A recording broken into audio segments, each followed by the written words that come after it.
Hey everybody, it's Michael Martin. Thanks for being here. A couple weeks ago, I showed you a video on, asymmetry and making sure that the potential to win was far greater than the potential to lose. Now, this is an academic exercise that I want to walk you through. You'll really have to get this first and foremostly from your own trading results and then kind of grow from there. So admittedly, I'm kind of backdooring my way into this little bit of a lesson here. But once you understand the math and then why you do what you do around your trading, this is, a way for you to get better, right? Because you can measure your results, and what gets measured can be improved upon, right? That's not something I've invented myself, but it's something that I certainly work with. This is the math that helped me out quite a bit when I was doing lots of postmortems on my own trades, right? Which I still do to a degree. But when things don't work out, I kind of know why they don't work out. If I'm long and the thing goes down, it knocks me out. It's like, okay, well, I've been doing the same thing for quite some time. So I thought what I would do is look at a chart and show you a chart, and then, where would be the potential for the instrument to move versus what you had on and what you were risking, so that it would start to make sense for you. This could also help somebody who has a bad habit of taking small winners and letting their losers grow. There's no way to ever make money in that, right? There's mathematical equations for total ruin that show you, unless you just keep endowing your account with extra money, that you're guaranteed to exhaust your funds. And I think you can even calculate how many damn trades it's going to take. And that's if you don't even go on, tilt and want a revenge trade. So there's some key factors here. One is that you need to see the asymmetry. Can you make 3 to 5 times what you're willing to risk? But then can you stay, and for some of you, you might be uncomfortable staying in your winner so long. But the key to doing this is adjusting your protective stop all the way up, because we can't predict where it's going to be, right? I don't use price targets, and I don't know that I can have a 5-to-1 payoff. But I know that if the chart has been at a certain level already, then I can make my measurements. Then I just put the trades on. They're going to go where they're going to go. You see what I'm saying? So let's take a look here at a certain instrument. Doesn't really matter what it is. And you can see that it's a big old trading range, right? So it's not really my own trade, but you can see that you have, let me get the thing here, a little bit of breakout at 1820. Then you can see that it's been all the way up to, 1860. So, you look at that distance, even if you said, okay, well, it might have a reversal around, 1940, that's 1.2, in terms of the distance. So, think about what it could be for you if you took that and, say, divided it by 5, right? So, or even 0.2, you'd have a 6-to-1 type of a ratio. You see what I'm saying? So let's make the math easy. I'll clean some of this up here. Take a look at buying this breakout at, say, 1830.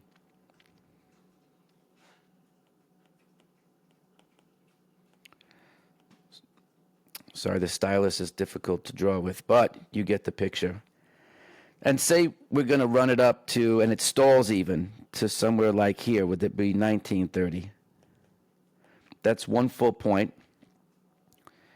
So you can say to yourself, well, if I have 1 full point, to what is 5 to 1? So the math goes to 0.2. 0.2, not 0.25, Mike. So you can see if this represents your 5, then this part here represents your 1. Now, the key to doing that, though, is as the security starts to go up, right here you have your protective sell stop.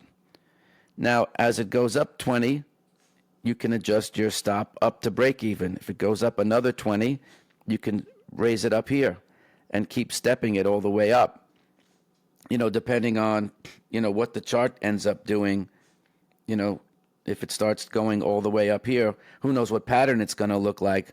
But you'll have opportunities to adjust your protective stop. Now, that's the key. Personally, I like to add to my winners, right? So that even enhances your gains even more. But the point is that if you look at how this type of math works, and you can set yourself up this way. Now, of course, so this is 1.00.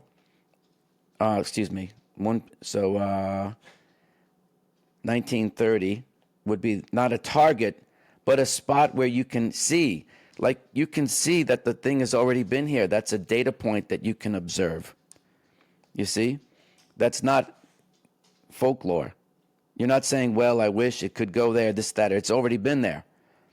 Right? Now, again, this is when I was a rookie. It's a little bit more sophisticated now, but at the end of the day, it doesn't have to be sophisticated to be good.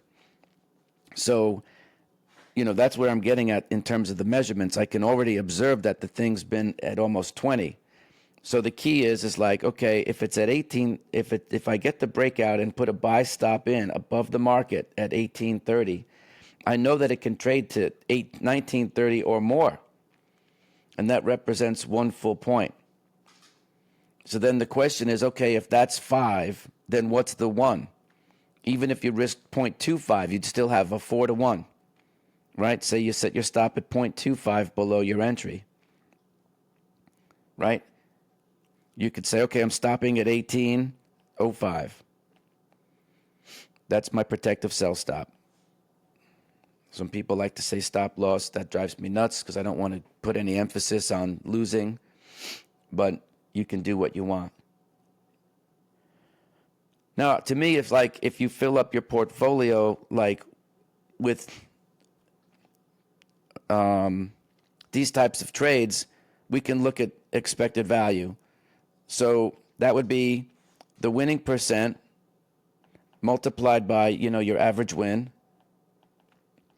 And from that, you get the cost of doing business. What's the losing percent?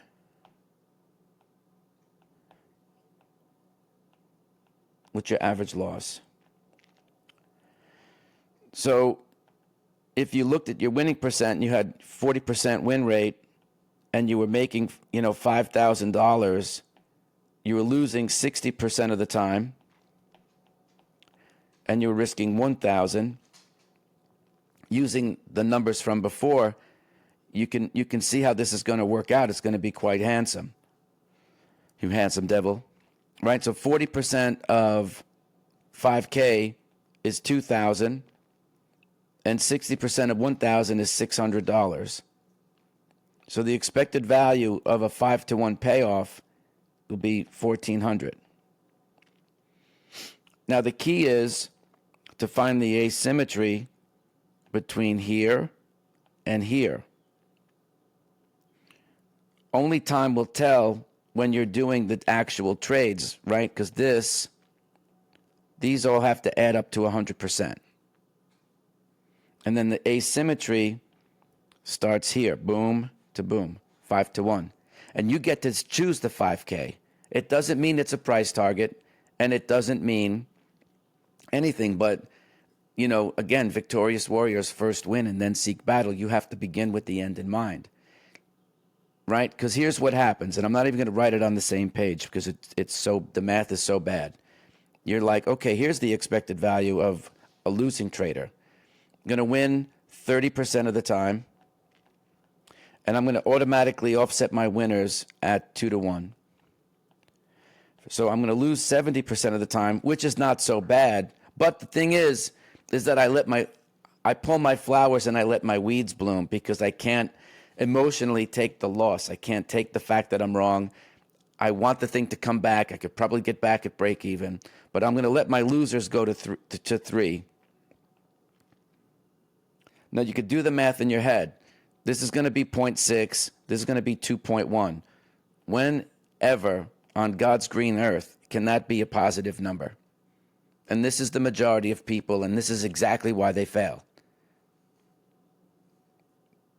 They let their losers grow. You see? So you get to, that's not asymmetric. It's asymmetric in the wrong way. And when I look at people's trading, when they reach out for coaching, this is what I get to see. And I'm like, well, you're just not taking your losers quickly enough. Right? Now, you would really need an accurate system. Let's just take a look and do some math right here. I haven't done this myself, but let's go. Here's 0.3, 30% win ratio. I'm going to need to win 2 to 1, so 0.7, and I'm going to lose 1. So this is still a losing model. This is 0.6 minus 0.7, and that's 2 to 1. So in order for this to make money, I'd need, let's do it this way. I'd need 40% accuracy probably, right? There's 2 minus, now it's 0.6 times 1. So now 0.8 minus 0.6. But let's put some numbers on it now, just to give you an idea. Say you're trading the E-minis or the MNQs, and you're going to make $200, and from that, when you lose, 60% of the time, you're going to lose $100. So this is $80 minus $60. Congratulations, the expected value of a trade is $20. If you're paying no commission, it probably can be fun, but this is not trading. This is called entertainment. You are a trading enthusiast. And that's not a dig, but when you look at the math, it's like, what's the point? Well, Michael, I'm learning my craft. Okay, but you're learning it intellectually. You're not learning the tougher work, because you get to choose. Again, you get to choose this and this. Those are your choices. Your setups and your trading tactics. All right, let me use blue because I like blue. Your trading tactics and your entries are established by the blue. This, that's the frequency with which you win. But you get to determine the Johnny Magori here. That's 2 to 1. Now, let's just say I'm a complete idiot. I know some of you hear my voice and you're like, that guy's an effing idiot. And I know I get that a lot. However, let's take a look at something that's really sexy. Right? As you evolve, again, we'll think about an expected value equals your winning percent. Let's leave that blank for a minute. Actually, let's put that in at 40. Why not? And then we'll leave that part blank. Blah, blah, blah. We lose 60. And we know that this is going to be 1. That's always going to be our R, our risk unit. So you can put dollar values there. You can put percentages there. It doesn't matter. But the key to all of this, as far as I can see, when you look at this ratio here, and let's call this A, and we'll call this B, the ratio from A to B, whoops, sometimes this stylus is making me nuts, where A has to be greater than B, obviously. And the greater the A is over B, the more money that you're going to make. So let's mess around with some math, because this is basic, this is algebra, maybe. It's kind of in and around statistics, but if you had like 0.4, and we just did it over there, and we did 5K, and we were going to subtract 60% of the time, that we're going to lose 1 risk unit, which we'll call $1,000. Now, again, with the 1,000, just as an aside, let me clean up some of this crap here. So I need my screen back. This could be like, okay, the E-mini, so ES, what did I just do? This is why I hate this thing. Let me start again. Sorry about that.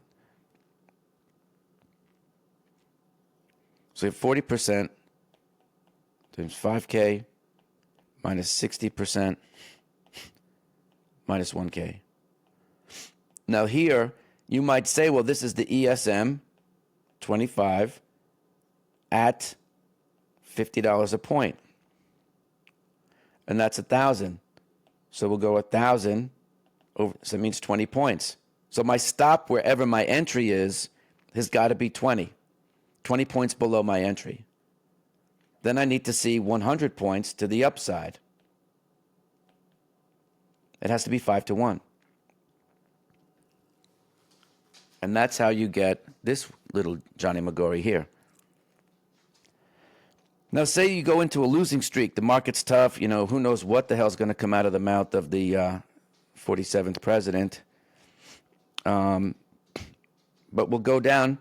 Let's just see. Let's see that my winning percent gets cut in half. And I can't do anything right. I keep everything the same. So now this is 1,000. This is 800. That means 1 in 5 trades, right? Not sexy, but it's still making money. So you really put yourself in a good spot when you look at the asymmetry here. It really pays for a lot of losers, and it can really dig you out. The thing is that when you see, you know, your equity going up, right, and you're over here,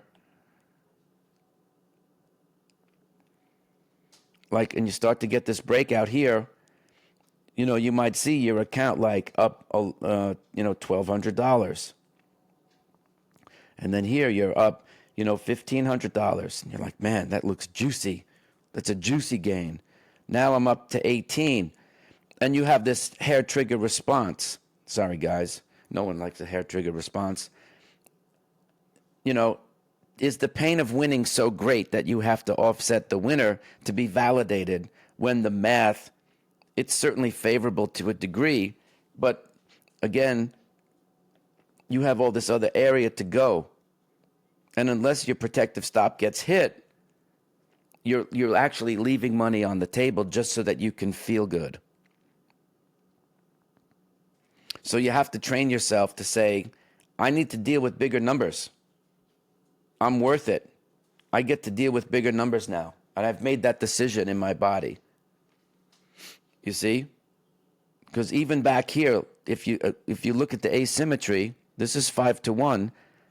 This and this, right, here to here, that's 20%. That means only 1 in 5 trades are actually making money. But when it makes so much that I get to, make some decent money. It helps pay for the losers. It's obviously very frustrating to have 4 out of 5 trades lose money. But here's what happens, though. If you're at 20% winners and you're willing to take 5Ks, that way, when you have your 80% losers, you can't let this go to 4,000 because you hope it's going to come back, or you put so much work into everything. Because now the math is upside down. This is a losing formula right here. Expected value here. You could do the math in your head. This is gambling. This is going to the casino where the house has the edge. Why? Well, because this is what's in it for the house. Whoops. Where'd we go? Did I erase everything? Yeah. So when we do that, how'd that happen? I don't have an undo function. Sorry, folks. Do I? No. So, again, if you take small,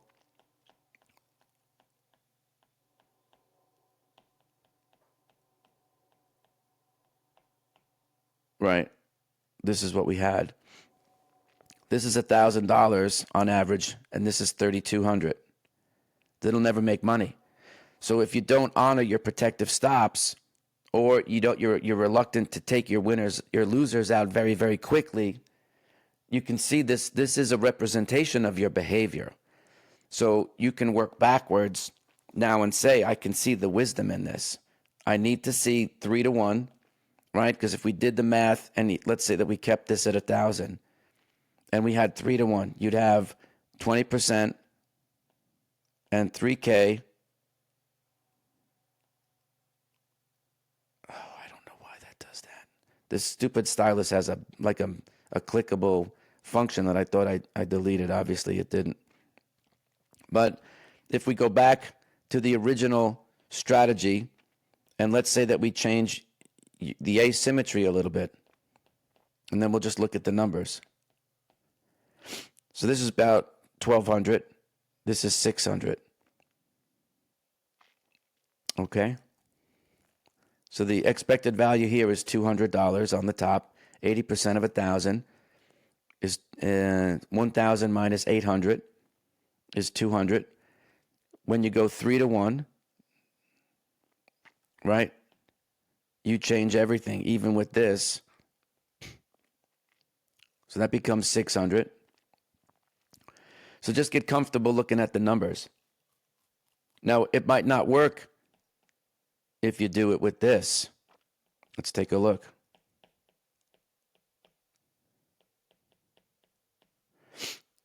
Yeah, it's not going to work. There's going to be a losing trade. It's going to be shy 200.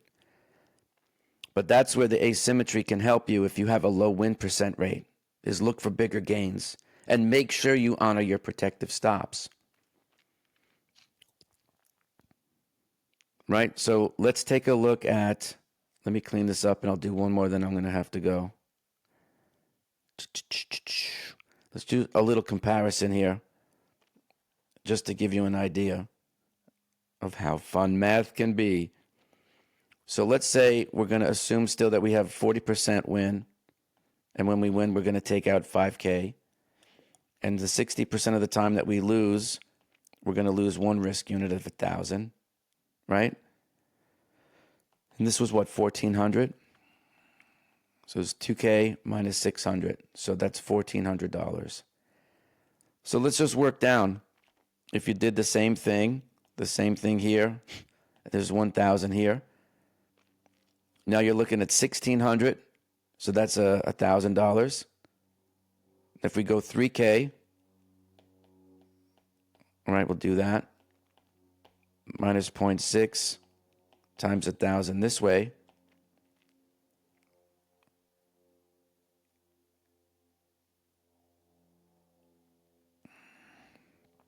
So this would be 1,200 minus what, 600? 600. So that equals 600. Let's just see how bad it can go if you have 0.4 now times 2,000 minus 60% of the time you lose 1,000. You have 800. Well, that's not point. You have $800 minus $600, and that's 200. So obviously we're stepping this by $400 every time we drop this side of it. Every time we cut this by $1,000, we're cutting this by 400 on the downside. So that's how, to me, the asymmetry pays.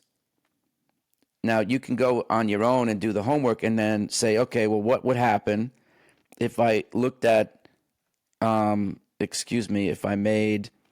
if I did, 5 to 1, so 5K versus 1K.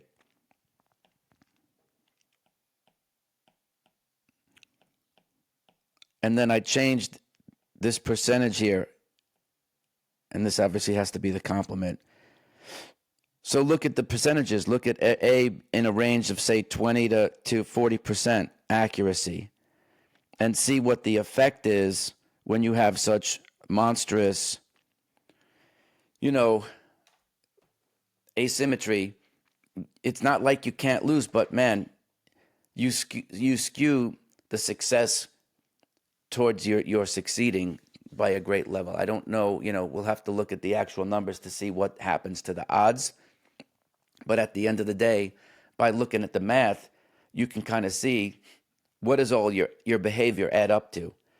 So you're basically going to be babysitting a book of stop orders.